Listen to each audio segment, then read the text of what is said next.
नमस्कार दोस्तों, जय हिंद। आप सभी का बहुत बहुत स्वागत है करंट अफेयर्स वीकली में। जी हाँ, और ये मामूली करंट अफेयर्स नहीं है सर।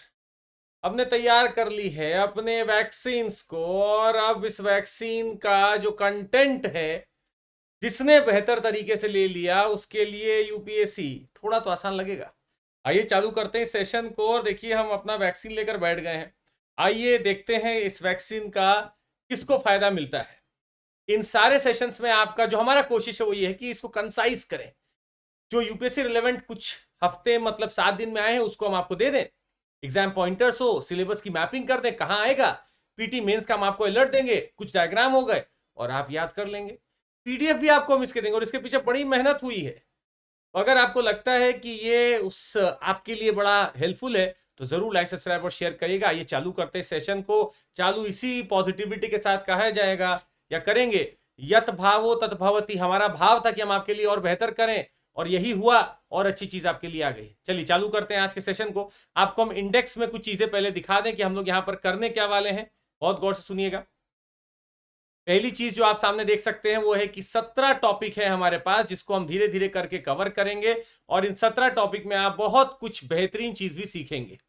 ये 17 टॉपिक है जिसमें अपराजिता बिल से चालू करेंगे, डीआरएससी मतलब डिपार्टमेंटली रिलेटेड स्टैंडिंग कमिटीज तक हम जाएंगे।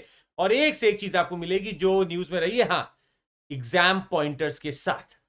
चलिए चालू करते हैं। और पहला आपके सामने एक बहुत बड़ा आने वाला है जो खबर है, वो है सेंट्रल गवर्नमेंट का, जो स्टेट गवर्नमेंट और सेंट्रल गवर्नमेंट का दो मेजर इंसर्जेंट ग्रुप के साथ हुआ है एक पीस एग्रीमेंट। जी हाँ, पहला ये त्रिपुरा का न्यूज आ गया इसमें। तो आपको हम बता दें कुछ चीजें यहां पर साफ साफ देखिएगा। दो इंसर्जेंसी के लिए जाने वाले यहां पर दो आपको दिख रहे होंगे लिबरेशन फ्रंट है। तो एक आपका national liberation front of Tripura है, और आपका एक ऑल त्रिपुरा टाइगर फ्रंट है। इन दोनों को ही 2015 में बैन तो कर दिया गया था, पर ये कहीं ना कहीं धीरे धीरे सक्रिय हो रहे थे। तो मेरे लिए त्रिपुरा में और पूरे नॉर्थ ईस्ट में अगर मुझे आपका इंसर्जेंसी हटानी है तो मुझे त्रिपुरा का लोकेशन पता होना चाहिए सर। ये देखिए आपका त्रिपुरा, और त्रिपुरा का राज्य देखिए कैसे बांग्लादेश से इतना बड़ा बॉर्डर बना रहा है सर। 850 किलोमीटर लंबा बॉर्डर है ये। 850 किलोमीटर लंबा बॉर्डर है बांग्लादेश के साथ। उसके साथ ही ये तो इंटरनेशनल बॉर्डर है। अगर आप राज्यों को देखें तो एक तरफ आसाम है और एक तरफ आपका मिजोरम है, जो त्रिपुरा को टच करता है। बहुत इंपॉर्टेंट बात है, ये याद रखिएगा कि आपके आसाम और मिजोरम टच कर रहे हैं इस तरफ से, और लगभग बांग्लादेश पूरा ही इसको कवर कर रहा है। साथ ही में अगर हम आपको पीटी अलर्ट यहां पे एक दो और दे तो सुनिएगा। यहां पर 2015 में अफ्स्पा को हटा दिया गया था। What is this AFSPA? Arm forces special power act है 1958 का, जिससे कि आर्म फोर्सेस को बहुत ज्यादा पावर मिल जाती है। वो सर्च कर सकती है, बिना वारंट के चेक कर सकती है, अरेस्ट कर सकती है। और किस एरिया में, जिस एरिया को डिस्टर्ब्ड एरिया घोषित किया जाएगा, इस एरिया को घोषित करने का जो एक पैरामीटर लिखा है वो लिखा है सेक्शन 3 में। तो सेंट्रल गवर्नमेंट चाहे तो गवर्नर ऑफ स्टेट चाहे या कोई भी ऐसा एडमिनिस्ट्रेटर चाहे यूनियन टेरिटरी का, वो चाहे तो डिक्लेयर कर सकता द होल और पार्ट ऑफ द स्टेट और union territory as a disturbed area. पूरे पार्ट को भी और कुछ पार्ट को भी। Once declare disturb, the region is maintained as disturbed for a period of 3 month straight. 3 महीने के बाद आपको बार बार बदलना पड़ता है। अब इसमें मेन अलर्ट समझिएगा सर। इंसर्जेंसी के आखिर कॉज है क्या वहां पर? बड़ी बात है, वहां पर इंटर ट्राइबल कॉन्फ्लिक्ट्स भी बहुत चलते हैं, और ये पूरे नॉर्थ ईस्ट में हमें, अगर आप नागालैंड देखें, मणिपुर देखें, तो वहां पे आज भी दिखता है। डेमोग्राफिक चेंज है, चूंकि बॉर्डर एरिया है तो बांग्लादेश म्यांमार से माने जाते हैं कि बहुत ज्यादा लोग इन्फिल्ट्रेट किए हैं और यहां पर डेमोग्राफी चेंज किए हैं। Proximity to Mizoram insurgency, insurgency के एरिया के पास है जो मिजोरम में ऑलरेडी चल रही है, म्यांमार से और बढ़ रही है। Economic factors sir, lack of avenues है, लॉस ऑफ ट्राइबल लैंड्स यहां पे हो रहा है लगातार, और इंसर्जेंट ग्रुप्स भी काफी सक्रिय होते जा रहे हैं, इसलिए यहां पर रीजंस फॉर इंसर्जेंसी आपको दिख रहे हैं। साथ ही में मेंस के लिए हमारे लिए भी इंपॉर्टेंट है समझना कि क्या भारत ने कुछ किया? सर बहुत कुछ किया है। हमने बहुत सारे डायलॉग्स, निगोसिएशंस किए, जैसे नागा पीस अकॉर्ड हमने साइन किया अभी हाल ही में। असम मेघालय बाउंड्री एग्रीमेंट 2022 में साइन हुआ था। भारतमाला परियोजना है ताकि हम कनेक्टिविटी ला सकें। नेशनल बैम्बू मिशन है ताकि हम अवेन्यूज दे सकें। हमारे पास special assistance for road development programme है, वहां एक्सलेटेड रोड डेवलपमेंट प्रोग्राम है। आप सोचिएगा, ताकि वहां पर जब रोड बनेगी तो कनेक्टिविटी होगी। तो पीटी और मेंस के लिए, दोनों के लिए ये टॉपिक आपका इंपॉर्टेंट हो सकता है। यहां क्वेश्चन आ सकता है कि आखिर इंसर्जेंसी क्यों है नागालैंड में या नॉर्थ ईस्ट में या त्रिपुरा में, आखिर भारत ने क्या कदम उठाए हैं उनको रोकने के लिए, ये क्वेश्चन आपका मेन से बन सकता है। चलिए हम अगले टॉपिक की तरफ चलते हैं और अगला टॉपिक आपके सामने आपकी स्क्रीन पर है। जी हाँ, ये बात किया जा रहा है अपराजिता बिल की बात की जा रही है यहां पर। ये अपराजिता बिल समझिएगा, वेस्ट बंगाल के असेंबली ने पास किया है वॉइस वोट से अपराजिता बिल। अब आप सोचेंगे कि इसमें ऐसा क्या हो गया अपराजिता बिल में। सर, जो घटनाएं हुई उसको देखते हुए तो स्टॉन्च पनिशमेंट मिलनी ही चाहिए थी। और आपको हम बता दें कि हमारा जो भारतीय न्याय संहिता है उसमें डेथ पेनाल्टी जितनी जगहों पे नहीं है उससे कहीं ज्यादा जगहों पे अब डेथ पेनाल्टी डाल दी है अपराजिता बिल में। और कई जगह जगह नहीं, सारे ही जगहों पे है। अगर रेप का इंसिडेंस आता है तो डेथ पेनाल्टी उसमें मैक्सिमम पेनाल्टी के तौर पर अब लिख दी गई है। अब आप सोचेंगे सर कि ऐसा करने से क्या हो रहा है, और दूसरा कि मेरे लिए यहां पर क्या राज्य सरकार क्रिमिनल लॉ को भी अमेंड कर सकती है। तो हम आपको एकदम साफ साफ बता दें, क्रिमिनल लॉ जो हमारे यहां है वो कॉन्करेंट लिस्ट में है। और कॉन्करेंट लिस्ट का मतलब है कि दोनों राज्य सरकार और जो संघ की सरकार है, सेंट्रल गवर्नमेंट है, दोनों ही बना सकते हैं। तो ये आपका कॉन्करेंट लिस्ट में है, इसीलिए दोनों ने ही बनाया, सेंटर ने बनाया और स्टेट ने बनाया। सेंटर ने भारतीय न्याय संहिता बना ही रखा था, अब स्टेट ने बनाया तो स्टेट तब तक काम नहीं करेगा। कैसे नहीं करेगा समझिएगा। आर्टिकल 246 क्या बोलता है, स्टेट अपने स्टेट सब्जेक्ट से बस लेजिस्लेट कर सकता है। अगर वो कॉन्करेंट सब्जेक्ट पे लेजिस्लेट करता है, कॉन्करेंट सब्जेक्ट पे लेजिस्लेट करता है तो वो सेंटर के कन्फ्रंटेशन में आएगा। तो आर्टिकल 254 क्या बोलेगा, ये बोलेगा कि इनकंसिस्टेंसी अगर होगी पार्लियामेंट के लॉ में और लेजिस्लेचर ऑफ स्टेट्स में तो डॉक्ट्रिन ऑफ रिपग्नेंसी वर्क करेगा। इसका मतलब है जितना सेंटर से स्टेट वाला लॉ रिपग्नेंट हो रहा होगा उतना हट जाएगा, बाकी का वर्क करेगा। और ये तभी वर्क करेगा जब प्रेसिडेंट का एसेंट मिल जाए, प्रेसिडेंट की एसेंट मिल जाए। तो आर्टिकल 254 के क्लॉज 2 में लिखा हुआ है कि प्रेसिडेंट का एसेंट मैंडेटरी है। अब आप ये भी सोच सकते हैं कि क्या इतना कुछ हो जाना बहुत है सर। हमारे पास लॉ तो पहले भी था, हमारे पास क्रिमिनल लॉ 2013 में अमेंडमेंट आया था जिसमें कि एक लीगल डिटरेंस दिया गया सेक्सुअल ऑफेंस के खिलाफ, पर फिर भी इन लोग की मानसिकता तो बदली नहीं। आपको एक कमिटी का नाम भी हम बता दें जो कि हम लोगों ने जस्टिस वर्मा कमिटी है जिसको हम लोग बहुत पढ़ते हैं। जस्टिस वर्मा कमिटी की अगर आप सुने तो उन्होंने बोला कि डेथ पेनल्टी डिटरेंस के तौर पर काम नहीं कर रही है, इसीलिए उन्होंने डेथ का तो रिकमेंडेशन ही नहीं दिया। पर फिर भी क्रिमिनल लॉ अमेंडमेंट एक्ट में जो 2013 में हुआ था उसमें डेथ पेनल्टी लाई गई थी। अब यहां पर डेथ पेनल्टी अपराजिता बिल में सब जगह आ गई है। इंपॉर्टेंट ये भी है समझना, मेरे पास protection of children from sexual offences act भी है, हमारे पास क्रिमिनल लॉ अमेंडमेंट एक्ट भी है। पर फिर भी अगर हम आपको बताएं तो आज भारत में रेप के कन्विक्शन केसेस हैं या कन्विक्शन रेट है केसेस के, वो मात्र 25 से 28% है, मात्र 25 से 28%। इसका मतलब है मुझे अपने क्रिमिनल जस्टिस सिस्टम को अच्छा करना है, ना ही कोई नया लॉ बनाना है। मुझे क्रिमिनल जस्टिस सिस्टम को अच्छा करना है सर, और वो तभी अच्छा होगा जब आपके प्रोसिक्यूटर्स, आपके इन्वेस्टिगेटर्स दोनों एक ही लाइन पर होंगे। नेशनल क्राइम रिकॉर्ड्स ब्यूरो ये भी हमें बताता है कि crime against women have been increasing. ये क्राइम बढ़ता जा रहा है सर, 30-30% से बढ़ रहा है। अगर हम एक दशक में देखें तो 30% से जो महिलाओं के खिलाफ जो बढ़ रहे हैं कुछ ऐसे तत्व, वो बढ़ते ही जा रहे हैं। तो हमें डिटरेंस तो चाहिए ही था और अपराजिता बिल आया है, और ये पहली बार नहीं हुआ है। आपको बता दें आंध्र प्रदेश ने भी एक बिल रखा हुआ है, महाराष्ट्र ने भी रखा हुआ है, हालांकि प्रेसिडेंट की अभी तक उसको एसेंट नहीं मिली है। अब आगे देखते हैं क्या होगा। अगली टॉपिक पे चलते हैं, आइए। तीसरा टॉपिक आपके सामने आ चुका है, पर्सनालिटी है। इस टॉपिक का थीम जो है मेरा वो पर्सनालिटी है, तो आपके लिए पीटी के लिए बहुत इंपॉर्टेंट होने वाला है। और हाँ, मेंस के लिए तब इंपॉर्टेंट होगा जब हम लोग इसका एनालिसिस एक बड़े तौर पर करेंगे। 199th एनिवर्सरी मनाई गई है दादा भाई नेहरू की 2024 में, जिनको grand old man of India भी कहा जाता था। ये पहले मेंबर हैं ब्रिटिश पार्लियामेंट के, first Indian member of the British parliament, और 1892 में इन्होंने सीट जीती थी सेंट्रल फिन्सबरी में। 1865 की बात है, नेहरू साहब ने लंदन इंडियन सोसाइटी फाइंड की थी, और 1866 में ईस्ट इंडिया एसोसिएशन भी लंदन में फाइंड की थी। इन्होंने प्रेसिडेंट ऑफ द कांग्रेस 3 बार इन्होंने संभाला एक कमान, 1886 कैलकाटा, 1893 लाहौर और 1906 कोलकाता या कैलकाटा। नेहरू जी ड्रेन थियरी के बहुत बड़े प्रोपोनेंट थे। इनका मानना था कि हमारे यहां से पैसा उठाकर लोग वहां का विकास कर रहे हैं। इन्होंने इकोनॉमिक एक्सप्लॉयटेशन ऑफ इंडिया दिखाया और इन्होंने लिखा, पब्लिश किया book poverty and the un British rule in India 1901 में। नेहरू जी ने बोला कि स्टैंडिंग कमिटी होनी चाहिए ब्रिटिश हाउस ऑफ कॉमन्स में to address the protest from Indian legislative bodies. इन्होंने ये भी कहा, he formed an Indian parliamentary committee in the British Parliament in 1893 for lobbying for reforms in India, और इनको Royal Commission on Indian expenditure इनको नियुक्त किया गया था। तो बेहतरीन पर्सनालिटी, और पीटी में डायरेक्ट क्वेश्चन आपके लिए बनेगा, क्योंकि जब आप 2025 में एग्जाम देने जाएंगे तो 200 बर्थ एनिवर्सरी इनका मनाया जाएगा।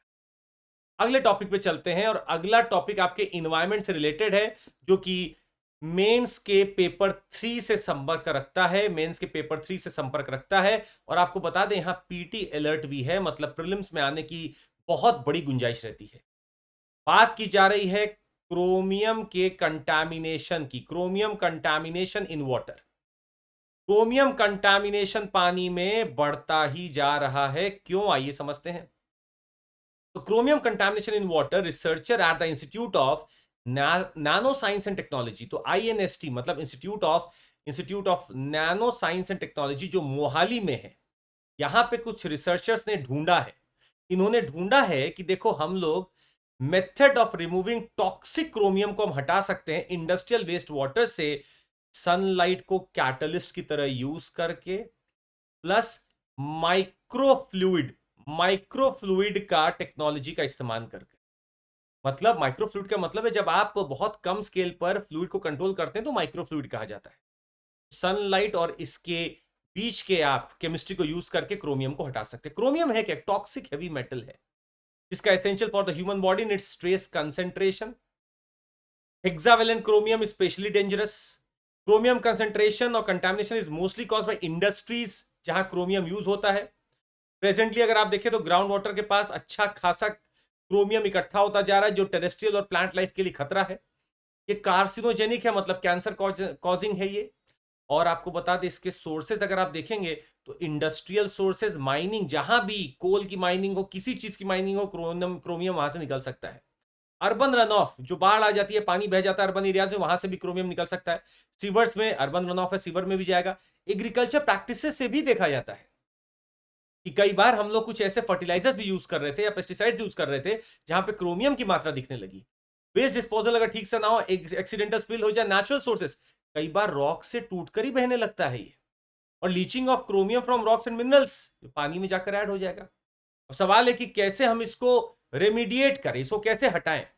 तो एक तो मेरे पास एक नया आया है नैनो स्केल पे वर्क करने वाला INST मोहाली में, जो ढूंढा गया है। दूसरा, बायोचार का एप्लीकेशन किया जा सकता है। बायोचार क्या देखिएगा, it's a type of charcoal made of thermal decomposition of biomass but without the use of oxygen. एक ऐसा चारकोल है जिसको थर्मल डिकम्पोजिशन से बनाया गया है पर ऑक्सीजन का यूज नहीं किया गया। बायोचार के और भी बहुत सारे यूसेज हैं, अगर आपको पता है तो क्वेश्चन ऑलरेडी आया हुआ है, आप नीचे कमेंट करके जरूर बताइएगा कि बायोचार के और क्या क्या एप्लीकेशन है। अगले एपिसोड में हम और भी बताएंगे इसके बारे में। आज हम आपसे जानना चाहते हैं बायोचार के और क्या क्या एप्लीकेशन है। So some of the methods that can be applied to improve the effectiveness of the produced biochar include chemical, physical, biological treatments और new materials and applications of technology for immobilization of heavy metals। मतलब समझिएगा, मुझे heavy metal को scheme out करना है, हटाना है, तो मुझे कोई ऐसी चीज चाहिए जो इसको एब्जॉर्ब कर सके। बायोचार इसको एब्जॉर्ब कर सकता है। ये था क्रोमियम के ऊपर खबर, और हमारे अंडरग्राउंड वाटर भी क्रोमियम से अब ग्रसित होते जा रहे हैं। सोर्सेस के ऊपर बहुत क्वेश्चन बनता है। आइए अगले टॉपिक पे चलते हैं और हम आपको बताएं, ये आपके पेपर 3 से रिलेटेड है, मेंस के। कुछ आपको हम पीटी अलर्ट भी यहां पर दिखाएंगे। हुआ क्या है, डिजास्टर मैनेजमेंट एक्ट आपने सुना होगा 2005 में आया था। पहले आइए इसका कुछ आपको फैक्ट दिखाते हैं। 2005 में डिजास्टर मैनेजमेंट एक्ट आता है, ये 26 दिसंबर 2005 में इनैक्ट कर दिया जाएगा। 2004 में सुनामी आती, इसके बाद जरूरत इसकी समझ में आने लगी। इसमें आपका अथॉरिटीज बनाई जाती हैं, national disaster management authority, state disaster management authority और district disaster management authority. NDMA को जो चेयर करते हैं वो प्राइम मिनिस्टर हैं, यहाँ पे सीएम है और यहाँ पे डीएम है। जो नए अमेंडमेंट की बात की जा रही है, आइए थोड़ा सा आपके लिए जूम कर देते हैं ताकि आप इसको बेहतर देख सकें। जो हमारे पास नए अमेंडमेंट आ रहे हैं वो क्या है, आइए देखते हैं नए अमेंडमेंट क्या है। आइए समझने की कोशिश करते हैं, उम्मीद है अब आपको ठीक से दिख रहा होगा। देखते हैं, आइए। पहला चीज है यहां पर जो नया अमेंडमेंट आ रहा है वो ये है, नंबर 1, एनडीए में, और हम लोगों को पता चला एनडीए में और just let me take this pen, NDA में एसडी में डायरेक्टली प्रिपेयर कर सकती है their respective national and state disaster management plan, bypassing दो कमिटीज जो बनाई गई थी, एनईसी और एसीसी। ये क्या है? नेशनल एग्जीक्यूटिव कमिटी और स्टेट एग्जीक्यूटिव कमिटी। अब एनडीए में एसडीए में डायरेक्ट अपना प्लान बना सकती है। दूसरा, एक डेटाबेस बनाने की बात की जा रही है। हालांकि आज जो भी नई स्कीम आती है उसमें डेटाबेस की बात कर दी जाती है। डेटाबेस के पास क्या होगा? Disaster assessment, fund allocation, expenditure, preparedness plan, risk register, ये सब मेंटेन रहेगा। एनडीए में अपना स्टाफिंग नीड अब खुद भरपूर कर सकता है। हालांकि वो गवर्नमेंट का अप्रूवल जरूर लेगा, पर आज खुद नियुक्त कर सकता है। एक नई चीज जोड़ी गई है, वो है अर्बन डिजास्टर मैनेजमेंट अथॉरिटी भी बनाई गई है। Urban disaster management authority for state Capitals and large cities पर एनसीटी के लिए और चंडीगढ़ के लिए नहीं है। यहां पे आपका साफ एक पीटी अलर्ट दिखता है। हालांकि ये बिल है अभी तक, पर लगभग ये चीज चेंज होना बड़ा मुश्किल है। empowers the state government to create disaster response forces। State disaster response forces अब बन सकते हैं। हालांकि अभी तक नेशनल डिजास्टर रिस्पॉन्स फोर्सेज ही बनते थे, अब आपके पास एसडीआरएफ भी बनेगा। स्टैट्यूटरी स्टेटस दिया जा रहा है नेशनल क्राइसिस मैनेजमेंट कमेटी को, एनसीएमसी को, और हाई लेवल कमेटी को। मतलब इनको भी स्टैट्यूटरी का दर्जा दे दिया जा रहा है ताकि कैसे डिजास्टर को हैंडल करना है ये लोग बेहतर बता पाए। कंसर्न इन सब में मेंस के लिए हमें समझ में आता है, आप जितनों को स्टैट्यूटरी दर्जा देते हैं आप उतनों को ही सेंट्रलाइज कर लेते हैं। सेंट्रलाइजेशन पावर बढ़ता हुआ दिख रहा है। इसका मतलब डिले हो सकता है चीजों में, फंड आने में डिले हो सकता है, प्लान बनने में डिले होगा, नीचे तक चीजों को आने में डिले होगा। लोकल लेवल को तो आज भी इग्नोर ही किया जा रहा है, जिससे कि आपका डिजास्टर मैनेजमेंट का एक्टिविटी अच्छा नहीं हो पाता। ये आज भी इंटीग्रेट नहीं कर पा रहा है क्लाइमेट चेंज को डिजास्टर रिस्क मैनेजमेंट में, आज भी ये नहीं कर पा रहा है। मतलब डिजास्टर रिस्क मैनेजमेंट में आपको क्लाइमेट चेंज को लेकर चलना ये नहीं दे पा रहा है। हालांकि हमारे पास सेंडाई फ्रेमवर्क है जो अभी तक इफेक्टिव है, और सेंडाई फ्रेमवर्क ने बोला कि 2015 से 30 तक एक काम तो हमें बहुत अच्छे से करना है। वो क्या है?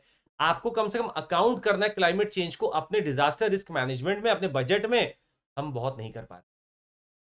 आप नई नई अथॉरिटी बना रहे हो तो इसका मतलब है ओवरलैप होगा ही होगा, ओवरलैप होगा तो कलेश होगी। रेस्ट्रिक्टेड डेफिनेशन ऑफ डिजास्टर, आज भी आप हीट वेव को एक नोटिफाइड डिजास्टर का दर्जा नहीं दे पा रहे हैं। आज भी हम नहीं दे पा रहे हैं, बहुत बड़ी बात है। और टॉप डाउन अप्रोच है, आप ऊपर से नीचे की तरफ आज भी फ्लो कर रहे हैं, बहुत अच्छा ये मैसेज नहीं भेजता। तो हमारे पास कुछ ये पीटी अलर्ट जो हमने पहले डिस्कस की, और ये मेंस अलर्ट, ये क्वेश्चन अभी बिल के फॉर्म में है, पर हालांकि आपका व्यू आपसे मांगा जा रहा है तो क्रिटिकल एनालिसिस आप जरूर दीजिएगा। एक अच्छी बात ये की जा रही है कि आप स्टेट डिजास्टर रिस्पॉन्स फोर्स बना सकते हैं। आज आपके पास अर्बन डिजास्टर मैनेजमेंट अथॉरिटी बनकर तैयार होगी, पर प्रॉब्लम है वो तो क्लैश में रहेगी स्टेट डिजास्टर मैनेजमेंट अथॉरिटी से भी। तो अपने को क्लैश भी बचाना, ओवरलैप भी बचाना है, और धीरे धीरे अपने को काम भी निकालना है। चलिए अगला आपको बता दें, न्यूज इसलिए आई है क्योंकि दो एकदम फैक्चुअल चीजें आपके सामने। देखिएगा, फिर से हम आपके लिए थोड़ा सा जूम कर रहे हैं ताकि आप इसको बेहतर तरीके से देख सकें। Please see here, number 1 PT alert. क्या है पीटी अलर्ट? रूमी 1। रूमी 1 क्या है? भारत ने पहला अपना first reusable hybrid rocket launch किया है, रूमी 1। आपके साइंस एंड टेक्नोलॉजी का बहुत इंपॉर्टेंट थीम है ये सर। पीटी अलर्ट ये है कि इनको डेवलप करने में तमिलनाडु बेस्ड स्टार्टअप है स्पेस जोन इंडिया। क्या करने के लिए? Collect data for research purpose on global warming and climate change. Rocket जो होगा, जो लेकर रूमी 1 आपका जो रॉकेट है, वो 3 क्यूब सैटेलाइट और 50 पीको सैटेलाइट ये लेकर गया था। रूमी 1 इंटीग्रेट करता है सॉलिड और लिक्विड प्रोपेलेंट को। इसको लिख लीजिए, यहीं पे पीटी का क्वेश्चन बनता है। सॉलिड और लिक्विड प्रोपेलेंट दोनों इस्तेमाल हो रहे हैं, enhancing efficiency and lowering operational cost. Engine allow us for precise trajectory control with adjustable angles ranging from 0 to 120 degrees. अब ये तो पूछना बड़ा मुश्किल है उनके लिए, पर वो आपसे ये जरूर पूछ सकता है कि ये Rumi 1 first reusable hybrid rocket है, मतलब सॉलिड लिक्विड प्रोपेलेंट को दोनों को इंटीग्रेट कर रहा है। It has advanced and eco friendly decent mechanism. इसके पास एक डिसेंट मैकेनिज्म है जो इंश्योर करता है safe recovery of rocket components, offering both cost effectiveness and environmental benefits. तो ये एनवायरमेंटल सस्टेनेबिलिटी को देखते हुए बनाया गया है, entirely free of pyrotechnics. PT का एक क्वेश्चन लीजिए, यहां बन गया, ये फायरवर्क्स के बिल्कुल फ्री है, टीएनटी से फ्री है, और odourless yellow solid used in explosives free है, highlighting its commitment to sustainability. तो ये आपका टीएनटी के बारे में बात कर रहे थे, ये एक्सप्लोसिव्स फ्री है बिल्कुल। तो यहां पर एक क्वेश्चन बनने की संभावना बहुत प्रबल दिख रही है हमें। दूसरा एक छोटा सा क्वेश्चन आपको दिखाएंगे, कवच 5.0। कवच 5.0, जी हाँ, ये ऑपरेशन कवच है जो कि न्यूज में रहा है। ये टोटल पीटी का क्वेश्चन है आपका। हालांकि आप इसको अपने मेंस के जब पेपर 3 का आप सिक्योरिटी इशू लिखेंगे, वहां पर आप इसको यूज कर सकते हैं as a case study, as a way forward, कि ऐसे ऑपरेशन जो कि एक मेजर एंटी नार्कोटिक्स इनिशिएटिव है, दिल्ली पुलिस ने इसको लॉन्च कर रखा है, और ये फोकस करता है both street level and high level drug trafficking and apprehending individuals involve in narcotics trafficking and distribution. इसके लिए बड़ा इंपॉर्टेंट है ये, ड्रग ट्रैफिकिंग को पकड़ने के लिए। अगले पे चलते हैं, और यहां पर आपको बता दें, न्यूज ये है सर कि यूनियन मिनिस्टर फॉर एग्रीकल्चर ने एग्रीश्योर स्कीम को लॉन्च किया है। आइए देखते हैं कि क्या है हमारी ये एग्रीश्योर की स्कीम। आपके सामने एक बहुत बेहतरीन पीटी का क्वेश्चन बनने की राह देख रहा है। क्यों बनेगा ये बता दें आपको। क्या है ये पहले समझिए। एग्रीश्योर क्या है? एक एग्री फंड है। किसके लिए? स्टार्टअप और रूरल एंटरप्राइजेस के लिए।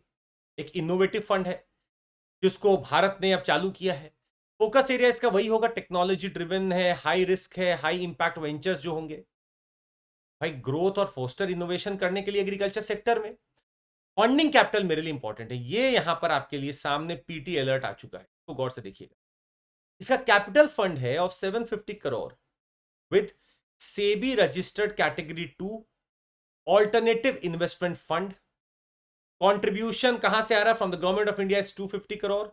नाबार्ड दे रहा है 250 करोड़, 500 गए, और 250 करोड़ कहां से आ रहे हैं? Mobilise from banks. तो मतलब कहां कहां से हो गया? गवर्नमेंट ऑफ इंडिया दे रही है 250 करोड़, प्लस नाबार्ड दे रहे हैं। नाबार्ड आपके देंगे कितना? 250 करोड़। नाबार्ड आपके दे रहे हैं 250 करोड़, और 250 करोड़ आपके कहां से मिल रहे हैं? मिला जुला के प्राइवेट से, बैंकों से, और इंश्योरेंस की कंपनी से, ये सब मिल रहे हैं। टोटल मेरे पास हो गए 750 करोड़। और ये कैसा फंड होगा? ये ऑल्टरनेटिव इन्वेस्टमेंट फंड कैटेगरी 2 होगा। ऑल्टरनेटिव इन्वेस्टमेंट फंड कैटेगरी 2 होगा। आपके लिए यहां एक कमेंट बॉक्स के लिए क्वेश्चन है, आप बताइए हमें कि कैटेगरी 1, 2 और कैटेगरी 3, ये तीन फंड एआईएफ के होते हैं, ऑल्टरनेटिव इन्वेस्टमेंट फंड होते हैं। इन तीनों में क्या डिफरेंस होता है? आप नीचे कमेंट करके बताएंगे। हमने अपने सेशन से बहुत बार कवर किया, पहले भी, आगे भी करेंगे, पर आज आपसे जाने तो आप क्या सीख रहे हैं। ऑल्टरनेटिव इन्वेस्टमेंट फंड के कैटेगरीज क्या होते हैं, आप नीचे कमेंट करके बताइएगा। ये 250 करोड़ का ये तीन यहां जो कच्चा छिट्टा दिख रहा है आपको, ये शायद पूछा जा सकता है। इसका मेन फोकस क्या होगा भाई? इनोवेटिव है, टेक्नोलॉजी ड्रिवन इनिशिएटिव्स को आगे बढ़ाना है, इंप्लॉयमेंट जनरेट करना है, सपोर्ट करना है फार्मर्स को, उनका डबल करना है इनकम को, प्रोड्यूसर, फार्मर प्रोड्यूसर ऑर्गेनाइजेशन को बढ़ावा देना है, यही होगा। तो fund would encourage entrepreneurship to IT based solution. अब ऐसे नहीं है, स्टार्टअप के लोग तो आईटी बेस्ड सोल्यूशन ही देना चाहेंगे। और आपको बता दें, Nab ventures, a fully owned subsidiary of NABARD, will act as the fund manager. लीजिए, आपका अगले पीटी का क्वेश्चन दिख गया यहीं पे। यही है आपका पीटी अलर्ट, पीटी क्वेश्चन। ले जाइए, अलर्ट फॉर योर पीटी। नब वेंचर्स क्या है? एक फुल्ली ओन्ड सब्सिडियरी है नाबार्ड की, जो कि इसका फंड मैनेजर के तौर पर काम करेगी। चलिए आगे बढ़ते हैं अगले टॉपिक की तरफ।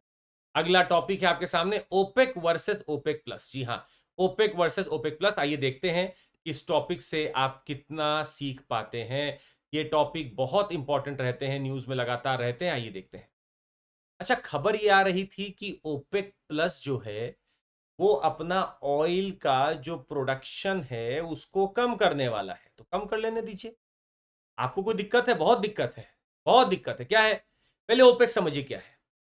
ओपेक है organisation for petroleum exporting countries, organisation of petroleum exporting countries.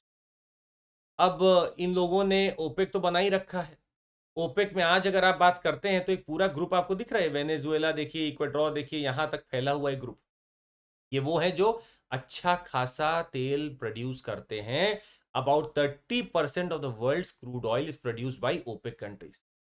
हाँ, आपको बता दें कि इसकी एक नई खबर ये है कि इसके पास आज 12 ही मेंबर है। Algeria, Congo, Equatorial Guinea, Gabon, Iran, Iraq, Kuwait, Libya, Nigeria, Saudi Arabia, UAE और वेनेजुएला।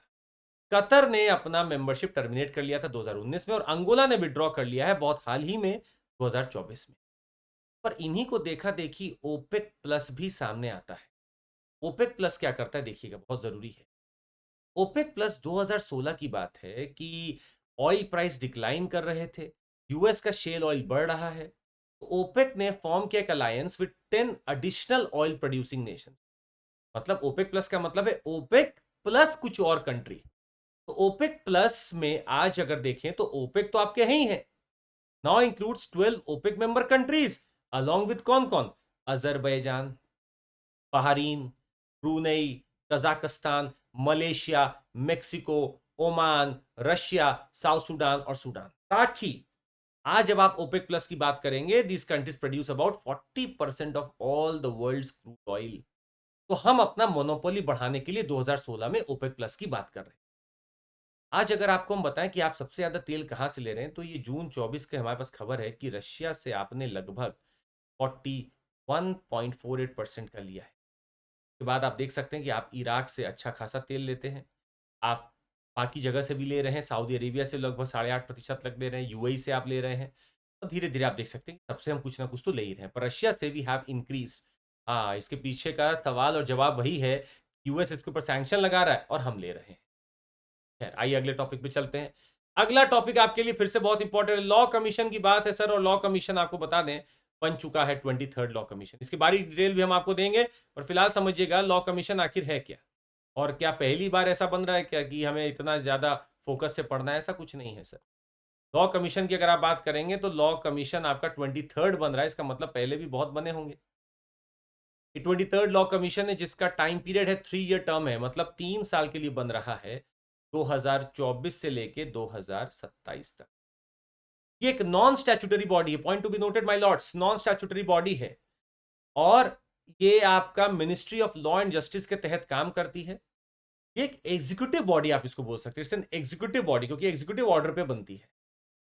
फिक्स टेन्योर और एडवाइजरी बॉडी है, याद रखिएगा एडवाइजरी इन नेचर है, only the things that you have to remember, advisory. पहला लॉ कमीशन कब बना था भारत में पता है आपको, 1834 में।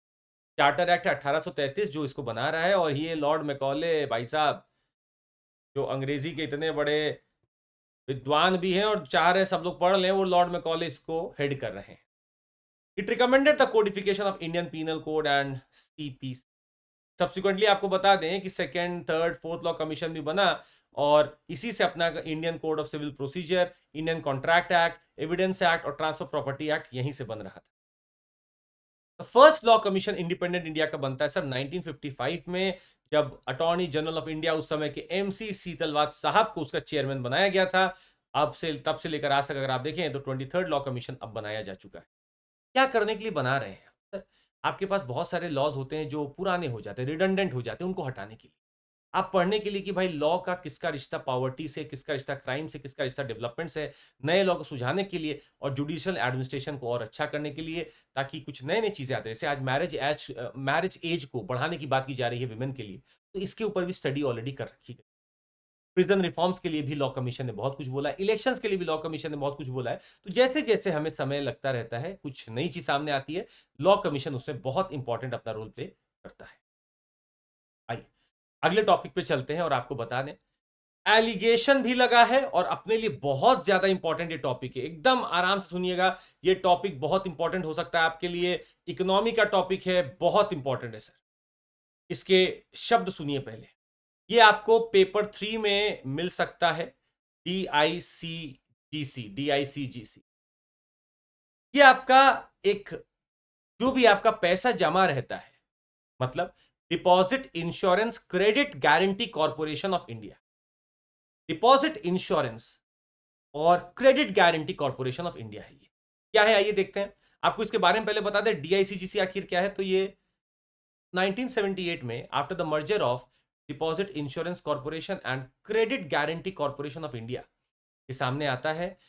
And this we have after passing of the deposit insurance credit guarantee corporation act 1961 by parliament. ये लॉ बनता है, पार्लियामेंट के लॉ से बनता है, point to be noted, made by law of parliament. और फुल्ली ओन्ड सब्सिडियरी है ये आरबीआई का, फुल्ली ओन्ड सब्सिडियरी। क्या करता है ये? 3 फंड को मैनेज करता है, deposit insurance fund, credit guarantee fund और general fund. Deposit insurance fund का मतलब होता है कि जो डिपॉजिट्स होते हैं बैंक में, उनकी एक इंश्योरेंस के तौर पर ये वर्क करता है। तो provides insurance to bank depositors in case the bank fails financially and has no money to pay its depositors back। पर कितना पैसा देगा? ये मैक्सिमम 5 लाख ही दे सकता है, मैक्सिमम ऑफ 5 लाख पर अकाउंट एज इंश्योरेंस कवर है इसके पास। दूसरा credit guarantee fund, it is a guarantee that often provides for a specific remedy to the creditor if his debtor does not return his debt. अगर debtor ने debt नहीं लौटाया है तो क्रेडिटर के पास कुछ एक इंश्योरेंस के तौर पर वर्क करता है। General fund, it covers DICGC's operational expenses funded by surplus from its operations.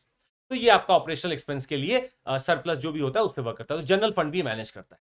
पर मजेदार बात है कि डिपॉजिट हमारा बस 5, अगर आपका 50 लाख भी एफडी है, बस आपका 5 लाख इंश्योर्ड है। Premium for this insurance is paid by banks to the DICGC and not be passed on to the depositors. ये जो इसका प्रीमियम होगा वो DICGC के पास जो होगा वो बैंक जमा करती है, ना कि डिपॉजिटर्स। तो आप तक ये नहीं पहुंचाया जाता प्रीमियम, ये बैंकों की जिम्मेदारी वही जमा करती है। कौन कौन से bank? Bank including the regional rural bank, local area bank, foreign bank with branches in Indian cooperative banks are mandated to take deposit insurance cover. ये सारे बैंक है। आपको बता दें कौन सा बैंक नहीं है? प्राइमरी कोऑपरेटिव सोसाइटी जो है वो इसमें इंश्योर्ड नहीं होती है। प्राइमरी कोऑपरेटिव सोसाइटी इसमें इंश्योर्ड नहीं होती। सर पीटी अलर्ट, एक क्वेश्चन आपके सामने आएगा और आपको हवा भी नहीं लगेगी, इसको लिखिए तुरंत के तुरंत। ये पीडीएफ डाउनलोड कर लीजिएगा, आप सब लोग पीडीएफ डाउनलोड कर लीजिएगा, बड़ी मेहनत लगी है इस पीडीएफ में, डाउनलोड कर लीजिएगा। Primary cooperative societies are not insured by DICGC। बता दें आपको, एक प्रपोजल अब ये दिया जा रहा है कि ऐसा है कि प्रीमियम कम कर दो। कमर्शियल बैंक से जो प्रीमियम लिया जा रहा है 12 पैसा लिया जा रहा है पर 100 रुपए। तो अब एक ये प्रपोजल आ रहा है कि सर इसको 3 पैसा कर दो, बड़ा महंगा पड़ रहा है हमें, ताकि हम अपना कुछ पैसा जो है कहीं और लगा सकें। और प्रीमियम जो कोऑपरेटिव बैंक से लिया जाता है वो मात्र जो आपका लिया जा रहा है वो 12 पैसा ही लिया जा रहा है। बोले इसको बढ़ा दो, हमारा कम कर दो। अच्छा ऐसा क्यों है? ये मेंस का क्यों इंपॉर्टेंट पॉइंट बनेगा? क्योंकि आपको बता दें DICGC 94%, 94% तक प्रीमियम कमर्शियल बैंक से लेती है, ICI, HDFC इन सबसे लेती है। और अगर आप देखेंगे तो ये सारे बैंक तो बड़े स्टेबल चल रहे हैं, इनका क्लेम आज तक बस 1.3% का नेट क्लेम है। पर कोऑपरेटिव बैंक जो है वो मात्र 6% प्रीमियम आज तक दिए हैं, पर क्लेम करते हैं 98% ऑफ द नेट क्लेम। क्योंकि कोऑपरेटिव बैंक फेल हो जाते हैं और उनका पैसा जब डूब जाता है तो लोग उनका पैसा वापस मांगते हैं, तो DICGC को देना पड़ता है। इनका क्लेम 98% का, कोऑपरेटिव बैंक का प्रीमियम दे नहीं रहे थे। कमर्शियल बैंक प्रीमियम सबसे ज्यादा दे रही है और क्लेम नहीं है। हालांकि आपके साथ भी जब इंश्योरेंस होता है तो ये दिक्कत हम भी देखते हैं कि हम लोग क्लेम देते रहते हैं, पर जब आती है, या हम लोग प्रीमियम देते रहते हैं, जब क्लेम की बात आती है तो समझ में आता है। Commercial banks are effectively subsidising the higher risk associated with cooperative banks. ये चीज गलत है, कमर्शियल बैंक बेकार का ही बोझ ले रही है कोऑपरेटिव बैंक्स का भी। तो टॉपिक बहुत इंपॉर्टेंट है हमारे लिए। अगले टॉपिक पे चलते हैं। जी हाँ, कुछ स्कीम्स लॉन्च हुई हैं, बिल्कुल फैक्चुअल है, जल्दी से सुन लीजिए। कुछ स्कीम्स लॉन्च हुई हैं 14,000 करोड़ की। ये स्कीम्स मेरे लिए बहुत इंपॉर्टेंट इस समय हो सकती हैं, क्वेश्चन आने की गुंजाइश बनती है। हालांकि इसकी और डिटेल्स अभी सामने आएंगी। क्या है आइए देखते हैं। पहली चीज है डैम स्कीम, डैम स्कीम क्या? आपका डिजिटल एग्रीकल्चर मिशन है, जिसको लगभग 2800 करोड़ में चालू किया जाएगा। टेक्नोलॉजी का यूज किया जाएगा, डिजिटल एग्रीकल्चर लिखा है। इसमें 2 चीजें होंगी, एग्री स्टैक और कृषि decision support system. Agri stack का मतलब है सारा कुछ का डेटाबेस बन रहा है, क्रॉप की रजिस्ट्री, विलेज लैंड मैप की रजिस्ट्री, फार्मर की रजिस्ट्री का आपका पूरा डेटाबेस, ये सब बन रहा है। और कृषि डिसीजन सपोर्ट सिस्टम भी हमारे पास बन रहा है, जिससे ground water, weather, drought, geospatial data सब कुछ रखा जाएगा और उससे किसानों की मदद की जाएगी कि आप एक सपोर्ट सिस्टम लें, हमारा यूज करें और आप इस पूरे क्रॉप में, इस पूरे लैंड पे आपको क्या लगाना मैं आपको बताऊंगा। तो एग्री स्टैक, किसान की पहचान, फार्मर की रजिस्ट्री, ये सब की जा रही है। जियो रेफरेंस्ड विलेज मैप्स होंगे आपके पास, क्रॉप की सोन रजिस्ट्री होगी, सब कुछ एक जगह होगा, जो मैं कृषि डिसीजन सपोर्ट सिस्टम में यूज करके, जियो स्पेशल डेटा है, ग्राउंड वाटर का डेटा है, वाटर का डेटा है, फ्लड मॉनिटरिंग है, सबको यूज करके हम एक सही तरीके से उनको बताएंगे क्या करना है। आपको ये भी बता दें, crop science for food and nutritional security programme भी है। हालांकि इसको अभी मत पढ़िए क्योंकि इसमें अभी ऐसा कुछ आने वाला लग नहीं रहा है। और सॉइल प्रोफाइलिंग मैप्स भी बनाई जा रही है एट 1:10,000 स्केल। हमारे पास एक सॉइल प्रोफाइल मैपिंग भी बनाई जा रही है, कितने एरिया की? भारत के 142 मिलियन हेक्टेयर का 142 मिलियन हेक्टेयर का सॉइल प्रोफाइलिंग मैप बन रहा है। ये बहुत इंपॉर्टेंट है। सॉइल प्रोफाइलिंग मैप से आपको पता चल जाएगा कि आपकी कहाँ सॉइल पे क्या लगाना है। तो ये बहुत इंपॉर्टेंट न्यूज़ है। हालांकि पीटी के लिए हमारे लिए अभी इसमें बहुत ऐसे फैक्ट्स नहीं है, पर मेंस में लिखने आपके लिए बहुत काम आएगी। इसका पीडीएफ जरूर डाउनलोड कर लीजिएगा। हम आगे बढ़ते हैं अगले टॉपिक की तरफ। अगला टॉपिक फिर से बहुत इंपॉर्टेंट है, और ये एक बात आपको बता दें जो साफ साफ यहां पर आप देख सकेंगे कि कुछ स्कीम या कुछ कंपनियों को अब नवरत्न का स्टेटस दे दिया गया। आप देखिएगा यहां क्या है। Government upgraded 4 central public sector enterprises, जो है रेलटेल, आपको दिखेगी solar energy corporation of India SECI, Satluj Jal Vidyut Nigam limited और national hydroelectric power corporation NHPC को नवरत्न का स्टेटस दे दिया गया। नवरत्न का मतलब क्या है सर? दो तीन चीजें हैं, एक नवरत्न है, महारत्न है, अगर आप नीचे देखेंगे तो मिनी रत्न है। महारत्न का मतलब होता है, इसका जो क्राइटेरिया है उसका क्या मतलब है कि इनका जो एनुअल टर्नओवर है वो मोर देन 25,000 करोड़ है during the last 3 years. Average annual net worth है इनका 15,000 करोड़ लास्ट 3 साल में। Average net profit after tax of more than ₹5,000। बड़ी कंपनियां हैं, महारत्न है, बड़ी कंपनियां हैं। नवरत्न के लिए आपको क्या चाहिए? तो आपको नवरत्न का स्टेटस अगर चाहिए तो आपको कुछ चीजें कम भी रहेंगी तो चलेगा नवरत्न के लिए। और हमारे पास मिनी रत्न भी है, मिनी रत्न स्कीम भी है। अगर आपको मिनी रत्न में भी रहना है तो may be you can have कुछ आपको कम प्रॉफिट पे भी मिनी रत्न का दर्जा मिल जाएगा, मिनी रत्न का दर्जा मिल जाएगा। तो ये क्वेश्चन आपके लिए इंपॉर्टेंट बन सकता है कि हाल ही में किन कंपनीज को इसका दर्जा दिया गया है। तो आप याद रखिएगा, we have got this as RailTel, SECI that is solar energy corporation of India, NHPC और सतलज जल विद्युत निगम लिमिटेड। आइए अगले पे चलते हैं। लोकेशन से न्यूज बहुत इंपॉर्टेंट है, आइए जल्दी से देखते हैं लोकेशन इन न्यूज। थोड़ा आपके लिए हम इसको मैग्नीफाई कर देते हैं और देखते हैं। चलिए, पहला लोकेशन हम आपको दिखाना चाह रहे हैं नामीबिया। नामीबिया कालाहारी डेजर्ट, बहुत इंपॉर्टेंट। कालाहारी डेजर्ट के लिए जाना जाता है नामीबिया। इतना ही नहीं, अगर आप यहाँ पे पिछले कुछ दिनों से न्यूज पढ़ेंगे तो यहाँ पर अब एनिमल्स को मारा जा रहा है, मारा जा रहा है ताकि इंसान अपनी भूख मिटा सके। सोचिएगा, ये नामीबिया है, इसका ऊपर का पूरा बॉर्डर देखिए कैसे अंगोला से लड़ रहा है। अच्छा ये देखिए पूरा आपका अंदर तक यहां जा रहा है, और ये बोट्सवाना से बॉर्डर बना रहा है, जाम्बिया से बॉर्डर बना रहा है, नीचे साउथ अफ्रीका से बॉर्डर बना रहा है। वेरी इंपॉर्टेंट, जाम्बिया से, बोत्सवाना से, अंगोला से बॉर्डर बना रहा है। दिस इज नामीबिया, जो कि कालाहारी डेजर्ट के लिए भी जाना जाता है। नामीबिया के पास यूरेनियम का एक बहुत अच्छा खासा पूरा रिसोर्स और सोर्स बना हुआ है। अगला हम आपको यहां दिखाना चाहेंगे वो है एक लोकेशन, इसका नाम है एलवीव, जो कि यूक्रेन में है, जिसपे हाल ही में रशिया ने हमला किया है। एलवीव, LVIV। अभी तक रशिया यहीं हमला कर रहा था, अब आपका हमला कर रहा है वेस्ट में आके भी। मंगोलिया, एक बता दें आपको कि मंगोलिया भी हमारे एक एक्सटेंडेड नेबरहुड पॉलिसी के लिए बहुत इंपॉर्टेंट है। और मंगोलिया न्यूज में इसलिए भी चल रही है कि रशिया के जो पुतिन साहब हैं वो मंगोलिया गए, मंगोलिया को फोन आता है किसका? इंटरनेशनल क्रिमिनल कोर्ट का, कि ऐसा है पुतिन साहब को अरेस्ट करके हमारे यहाँ भेज देना। मंगोलिया ने बोला हमसे तो हो नहीं पाएगा। तो इंटरनेशनल क्रिमिनल कोर्ट का मेंबर मंगोलिया है, और बॉर्डर इसका रशिया और चाइना से ही लगता है। दो ही कंट्रीज हैं जिससे इसका बॉर्डर लगता है, याद रखिएगा। कजाकिस्तान से नहीं लगता है, रशिया और चाइना से ही लगता है। तीसरा सुनिएगा, अगर आप इस एरिया में हैं तो आप इस एरिया में बहुत बाढ़ की खबरें सुन रहे हैं, बहुत ज्यादा बाढ़ आ रही है इस एरिया में। ये एरिया आपकी ऊपर गोदावरी नदी है, और नीचे इसको थोड़ा सा और जूम करते हैं अगर हम आपके लिए, ताकि आप बेहतर इसको देख सकें। Let's see it even better. अब उम्मीद है आपको ये बेहतर दिख रहा होगा। I hope it is fine with you. You see this, we have this location, we have this location, जिसको अगर आप देखें तो यहाँ पर बार बार खबर आ रही है कि यहाँ बाढ़ आ रही है। ये पूरा रीजन है। अच्छा यहाँ पर जो बह रहा है ना, वो ये कृष्णा नदी की ट्रिब्यूटरीज हैं। ऊपर तो गोदावरी हो गई, कृष्णा एक ट्रिब्यूटरी मेरे लिए बहुत इंपॉर्टेंट है सर। और यहाँ कौन कौन सी बहरी देखिएगा, वी हैव गॉट डिंडी, हलिया, मूसी, मुन्नेरू। डिंडी, हलिया, मूसी, मुन्नेरू, ये चार बहुत इंपॉर्टेंट है। हालांकि नीचे तुंगभद्रा भी है, भीमा भी है पीछे जाकर, पर इस एरिया में चूंकि बार बार बाढ़ आ रही है, इसलिए हम आपको बस यही आइडेंटिफाई करा के दिखा रहे हैं कि डिंडी, हलिया, मूसी, मुन्नेरू ये कृष्णा की लेफ्ट बैंक ट्रिब्यूटरी है, जो कि बहुत इंपॉर्टेंट। और इस पूरे एरिया में बार बार बारिश अच्छी खासी हो रही है, और बरसात के कारण यहां बाढ़ भी आ रही है। तीस्ता नदी फिर से न्यूज में है क्योंकि लोगों का मानना है कि वापस से हमें तीस्ता नदी के ऊपर कुछ बातें चालू करनी चाहिए। बांग्लादेश के कुछ लोग हैं। तीस्ता के बारे में आपको बता दें, ये जाकर आपका जुड़ जाती है ब्रह्मपुत्रा नदी से, इसीलिए ब्रह्मपुत्रा नदी की राइट बैंक ट्रिब्यूटरी है, राइट बैंक ट्रिब्यूटरी है तीस्ता। और ये हिमालय के सोलामो लेक के पास से निकलती है।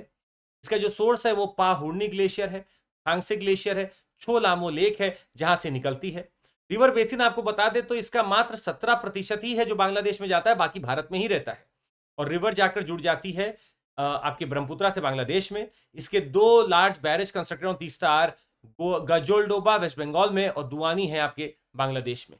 तो ये कुछ नाम है जो आपके लिए इंपॉर्टेंट हो सकते हैं। तीस्ता, ये लोकेशन बहुत इंपॉर्टेंट है, देखिएगा।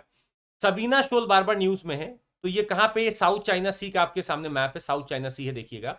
यहां पर सबीना शोल है, ये एक आइलैंड आपको दिख रहा होगा, इसका नाम है पलावन आइलैंड। पलावन आइलैंड के वेस्ट में आपको दिख रहा है सबीना शोल। ये है फिलीपाइंस का लूजोन आइलैंड। और यहां पर आप देख सकते हैं ये है पारासल आइलैंड जो कि डिस्प्यूटेड है, स्प्रैटली आइलैंड डिस्प्यूटेड है, और सबीना शोल यहां पर फिलीपाइन वर्सेस चाइना का चल रहा है होली सम्मेलन। एक दूसरे को पानी मार मार के गिरा रहे हैं लोग। ये कौन सा एरिया है, सबीना शोल का। आई अगले टॉपिक पे चलते हैं। ये स्पीशीज का थीम है सर, बहुत इंपॉर्टेंट है स्पीशीज का थीम, जल्दी से देखते हैं। ये ग्रीन टर्टल नाम है, नाम क्या है, ग्रीन टर्टल। और नाम में क्या रखा है, नाम में ही सब कुछ रखा है। ग्रीन टर्टल ग्रीन कलर का ही होगा, स्वाभाविक सी बात है। क्यों ग्रीन है, क्योंकि इनके खाने की आदत वैसी ही है। One of the largest sea turtles and the only herbivore, green खाएंगे तो ग्रीन बनेंगे, ओनली हर्बीवोर है ये, the only herbivore among the different species. They are in fact named for the greenish colour of their cartilage and fat, not their shells. Shell उनका green नहीं है, पर इनका कार्टिलेज और फैट। ईस्टर्न पैसिफिक में group of green turtles that have darker shells are called black turtles. ये सी grasses algae पे करते हैं, पर हाँ कुछ इनके यंग जो होते हैं वो छोटी मोटे फिशेस भी खा लेते हैं। तो स्पीशी ओनली अगर है ना, ओनली हर्बीवोर्स है तो मत करिएगा कि they are not only herbivores. हाँ, टर्टल के स्पीशीज में ये हर्बीवोर माने जाते हैं, ओनली द ओनली हर्बीवोर्स। पर इनके जो यंग होते हैं वो कुछ और भी खा सकते हैं। They are mainly found in tropical and subtropical waters and they cannot pull its head into the shell. वो अपना हेड अंदर पुल नहीं कर पाते हैं शेल के अंदर में। और आपको बता दें आईयूसीएन स्टेटस इनका एंडेंजर्ड है, साइट्स अपेंडिक्स 1 में है, और हैबिटेट लॉस से बहुत परेशान है लोग। तो अपेंडिक्स 1 साइट्स का मतलब है कि इनका जो ट्रेड है वो अलाउड नहीं है। ट्रेड इन देम और in the species is not allowed, it is not allowed. आइए अगले पे चलते हैं। बी बायो E3, बहुत इंपॉर्टेंट, फिर से बहुत इंपॉर्टेंट न्यूज है ये। बायो E3 सर समझिएगा, बायो E3 क्या है, आपको लेकर चलते हैं सीधे इस न्यूज पर। एक पॉलिसी है जो अप्रूव अब हो चुकी है, आइए देखते हैं इन न्यूज। तो आपको बता दें यूनियन कैबिनेट ने अप्रूव कर दिया है bio E3, biotechnology for economy environment employment, ताकि आप बायोटेक्नोलॉजी में और अच्छा कर सके, बायो मैन्युफैक्चरिंग और अच्छा हो सके। High performance of bio manufacturing is now needed. Bio E3 policy में इंफेसाइज किया गया इनोवेशन को in R&D, entrepreneurship, bio manufacturing and bio AI hubs and bio foundries. Aims to expand India skilled biotechnology workforce, lifestyle for environment programme को बढ़ाने के लिए और regenerative bio economy model की। तो biotechnology, bio economy, bio foundry, यहां पर हम बायोलॉजिक या बायो चीजों को बना सके उसके लिए किया जा रहा है। बायो E3 पॉलिसी जनरेट करेगी इंप्लॉयमेंट को Tier 2 Tier 3 सिटीज में। These hubs will utilize local biomass, fostering regional economic growth, and it also emphasizes ethical biosafety and global regulatory alignment to boost India's global competitiveness। और बता दें आपको, इसी के लिए यहां पर इथेनॉल ब्लेंडिंग प्रोग्राम जो हमारा E20 का टारगेट है, इथेनॉल ब्लेंडिंग का टारगेट है, उसके लिए भी अब हम बायो टेक्नोलॉजी का सेंटर और बना रहे हैं। क्यों बना रहे हैं, क्योंकि हमें कुछ एंजाइम्स चाहिए। ये एंजाइम्स हमें क्यों चाहिए, क्योंकि हम सेकेंड जनरेशन बायोफ्यूल बनाने वाले हैं। सेकेंड जनरेशन बायोफ्यूल का मतलब होता है वेस्ट से, ऐसे ऐसे प्रोडक्ट से जो हम खाते नहीं, जो खाद्य नहीं है, खाद्य पदार्थ नहीं है, उससे हमें बनाना है, तो हमें कुछ एंजाइम चाहिए। उस एंजाइम को बनाने के लिए अब हम लोग आपका एक सेटअप भी लगा रहे हैं, और ये जहां तक है हरियाणा में पहला सेटअप इसका लग रहा है। हरियाणा में इसका पहला सेटअप लग रहा है। First setup is going to come up in. आपको बता दें बायो E3 के सेक्टर्स में marine, carbon capture, climate resident agriculture, precision biotherapeutics, small protein, मतलब सारा चीज जो आप सोच सकते हैं, enzyme, biopolymer, bio based chemical, सब कुछ इसमें आने वाला है। और इसी के तहत हरियाणा में पहला प्रोजेक्ट लगने वाला है जो कि एंजाइम बनाएगा और अपने को E20 टारगेट में मदद करेगा। E20 का मतलब इथेनॉल ब्लेंडिंग का टारगेट है। हम अपने गैसोलीन में 20% तक इथेनॉल मिलाने वाले हैं। इसके लिए पॉलिसी चल रही थी और अब हमारा पहला प्रोजेक्ट लगने वाला है हरियाणा में। आइए अगले टॉपिक पे चलते हैं, और शायद यही आज का आपका अंतिम टॉपिक भी था। Just let see,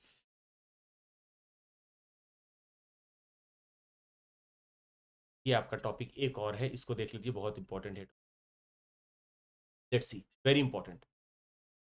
DRC sir, DRC क्या है समझिएगा। डिपार्टमेंटली रिलेटेड स्टैंडिंग कमिटी है sir.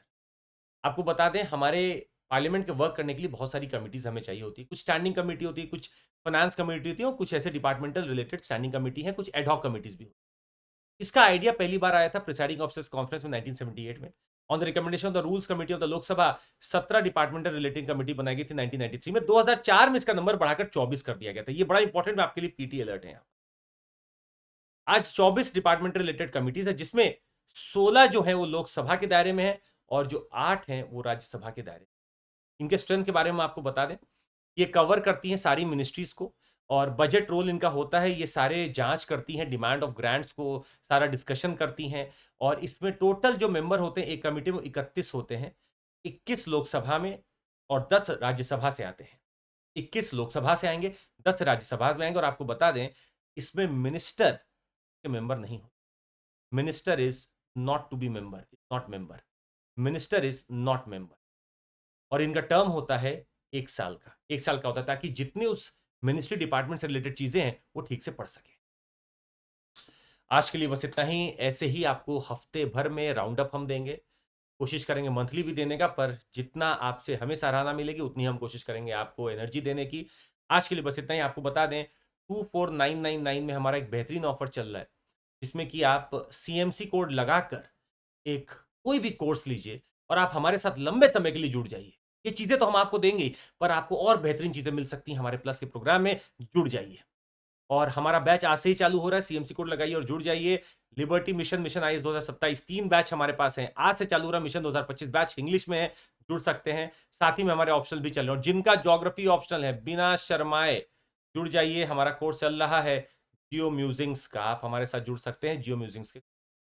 That would be all from my side. Thank you so much. Take care. जय हिंद। और एक ही चीज बोलेंगे आपको कि निरंतरता ही सफलता की कुंजी है। जो निरंतर है वही सफल है। आपको बस निरंतर रहना, सफलता खुद आपके पास में आएगी। Bye, take care.